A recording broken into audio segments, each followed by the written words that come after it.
In a world where vampires, demons, homunculus, and other mythical creatures have been hunted down or exploited to the brink of destruction, a place called Itagami Island exists, where a safe haven between the humans and all other mythical creatures has been established. There is peace between all races, but not for long, because that's how our anime begins. Kojo Akatsuki was once a normal boy, but now he has somehow transformed into a vampire who gets his bloodlust as soon as he gets horny. Kind of weird to have that perk, but it is what it is. Kojo is not just a regular vampire. However, he is said to be the fourth progenitor, one of the 4 immortal vampires that ruled the world. However, he doesn't seem to care about his status, and not many people know of it either. Kojo just wants to have a simple life in this chaotic world, but soon his whole world is going to turn upside down. After having lunch with his friends, Kojo heads out in broad daylight. Apparently, not even sunlight can do anything to him. He walks swiftly when he realizes that he is being followed by someone. He tries to go into the mall and escape into the crowd, but the person following him gets to him regardless. It's a girl, Yukina, who calls him the fourth progenitor. His cover was blown, but Kojo had a plan. He starts splurting out random Italian words that make no sense to pass as an Italian.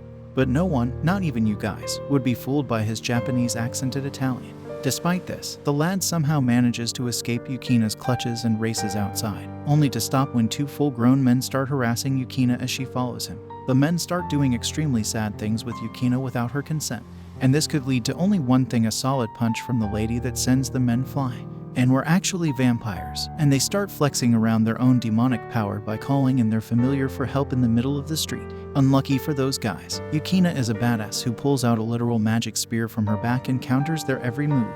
Koda watches from afar as Yukina's moves go from violent to deadly and jumps in to save the 2 degenerates from being killed. Yukina leaves soon after, but she accidentally drops her purse, which Kojo gathers to find out that she studied in his high school. That's right, guys. Kojo was in high school because without a high school setting, an anime cannot exist. When Kojo takes the purse to his school to return it, he meets up with Yukina again. And this time they have a proper meeting. The girl introduces herself and tells him that she was a sword shaman from the Lion King organization and was sent to the island to observe him and his activities. Kojo was confused, as he was just a normal kid, but it seems like his powers as a progenitor have spread across the world, which made him a threat to world peace. She asks him why he was chosen by the last 4th progenitor, Quakey Blood, as her heir, but Kojo cannot seem to remember anything, and whenever he tries, his head hurts like crazy. The whole explanation seems pretty suspect to me, but Yukino lets it pass. So it turns out that the whole world was tied to peace by the treaty between the 3 progenitors, who had agreed to maintain friendly relations between the humans and the other races. However, the 4th progenitor was bound by no such law and had always been a matter of concern for the rest of the world.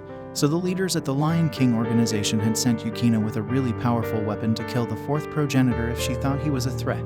If I know any enemy logic, that is not going to happen. After enrolling herself in Kojo's school as a new transfer student, Yukina takes it one more step further by taking the apartment room right next to Kojo's so that she can keep an eye out for him at all times. The literal zero privacy that Kojo had earlier was also now revoked. Kojo, however, is still not sure about this sus Lion King organization.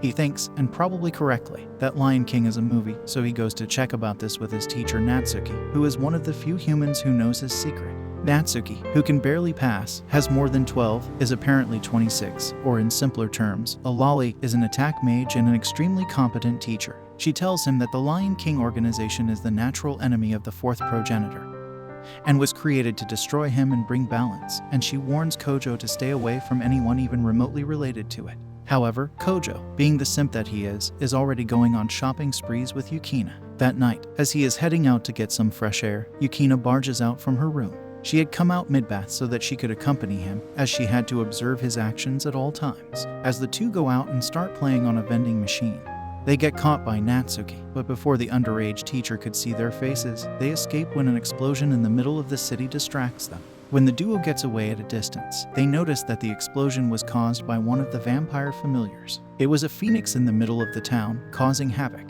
Yukina tells Kojo to stay behind while she goes to investigate the area. There, she was hoping to meet the phoenix and its master. However, she watches in horror as a homunculus familiar eats the whole phoenix and absorbs its power into itself from the shadows. Rudolph Usage, a European exorcist, makes his anime villain entrance and introduces himself and his homunculus Astarte. He gives no further details like a class villain would, and instead goes to battle. The shaman Yukina casts her defense spell and goes into battle herself. and so Rudolph calls for help from his homunculus. A start is way too powerful for Yukina to handle, and it is immediately apparent as even with her full defense spell, she cannot perceive the second shot. However, just then, Kojo comes to her rescue.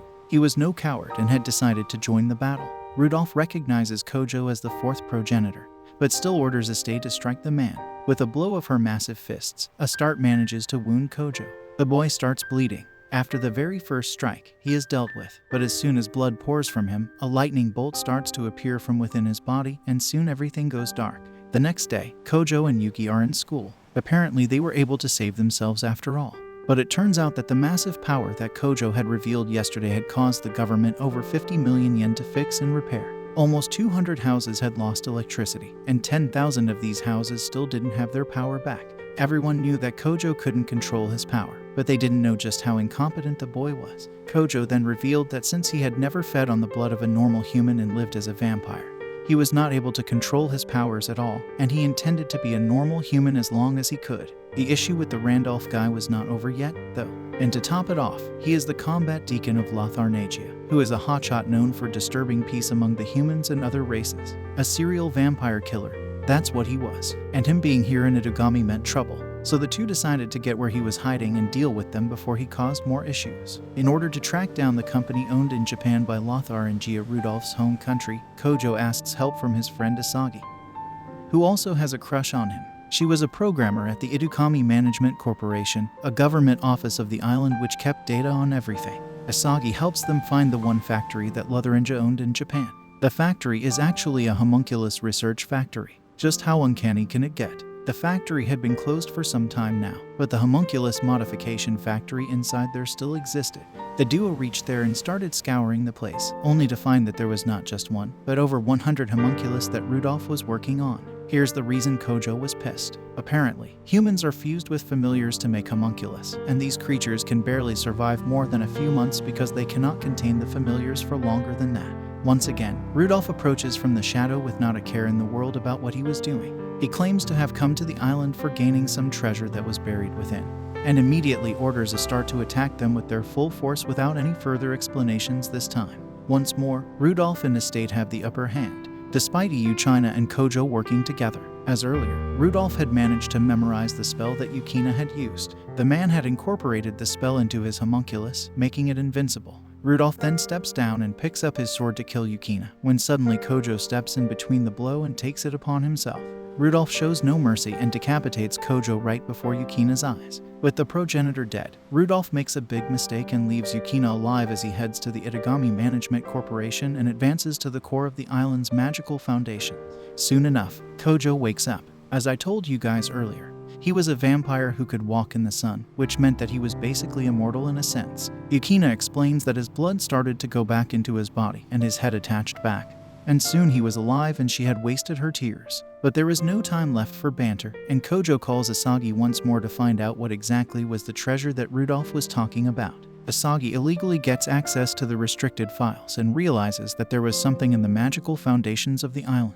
Before the duo can leave to pursue Rudolph once more, Yukina offers her blood to Kojo so that he can transform into a true vampire and use his powers. Kojo is reluctant at first, but he has no choice considering the situation they were in. So he hugs Yukina because for some reason, he needs to get horny before he can feed on blood.